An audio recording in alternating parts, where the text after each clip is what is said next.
വിജാതിയർ ദൈവവചനം സ്വീകരിച്ചുവെന്ന് അപ്പോസ്തലന്മാരും സഹോദരന്മാരും കേട്ടു. പത്രോസ് ജെറുസലേമിലെത്തിയപ്പോൾ പരിച്ഛേദനവാദികൾ പത്രോസിനെ എതിർത്തു.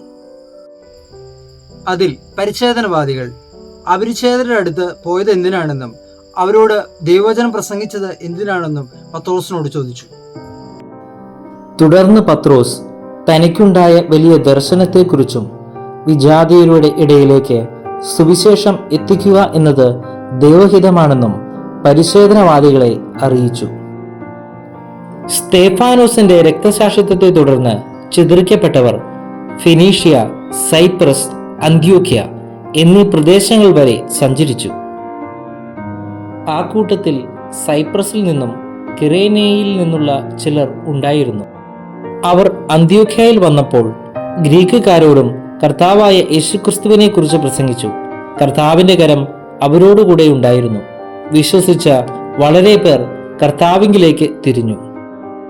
ഈ വാർത്ത ജെറുസലേമിലെ സഭയിലെത്തി. അവർ ബർന്നബാസിനെ അന്ത്യോക്യയിലേക്ക് അയച്ചു. അന്ത്യോക്യയിൽ വെച്ചാണ് ശിഷ്യന്മാർ ക്രിസ്ത്യാനികൾ എന്ന് അറിയപ്പെട്ടത്. അപ്പോസ്തലന്മാരിൽ ആദ്യത്തെ രക്തസാക്ഷിയാണ് വിശുദ്ധ യാക്കോബ്. AD 1-ാം നൂറ്റാണ്ടിൽ സലോമിയുടെയും സെബദിയുടെയും പുത്രനായി ജനിച്ച അദ്ദേഹം വിശുദ്ധ യോഹന്നാൻ ശ്ലീഹായുടെ സഹോദരനാണ്. യേശു വിളിക്കുന്നതിനു മുമ്പ് യാക്കോബിന് ഗലീലിയായിൽ മത്സ്യബന്ധനമായിരുന്നു ഉപജീവന മാർഗം. യേശു തന്നെ അനുഗമിക്കുക, മനുഷ്യരെ പിടിക്കുന്നവരാക്കാൻ വിളിച്ചപ്പോഴും യാക്കോബും യോഹന്നാനും തന്റെ ജോലികളെല്ലാം ഉപേക്ഷിച്ച് യേശുവിനെ അനുഗമിച്ചു. ക്രിസ്തു താബോർ മലയിൽ രൂപാന്തരപ്പെടുമ്പോഴും ജായറോസിന്റെ പുത്രിയെ ഉയർപ്പിച്ചപ്പോഴും ഗസ്തേമേനിൽ പ്രാർത്ഥിച്ചപ്പോഴും യേശു കൂടെയായിരിക്കുവാൻ തെരഞ്ഞെടുത്ത 3 ശിഷ്യന്മാരിൽ യാക്കോബും ഉൾപ്പെട്ടിരുന്നു.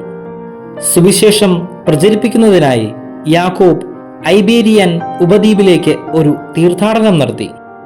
AD 42 ഹെറോദേസ് അഗ്രിപ്പ 1 രാജാവിന്റെ കാലത്ത് വിശുദ്ധ യാക്കോബിനെ അറസ്റ്റ് ചെയ്യുകയും തുടർന്ന് വധശിക്ഷ നടപ്പിലാക്കുവാൻ ഉത്തരവിടുകയും ചെയ്തു.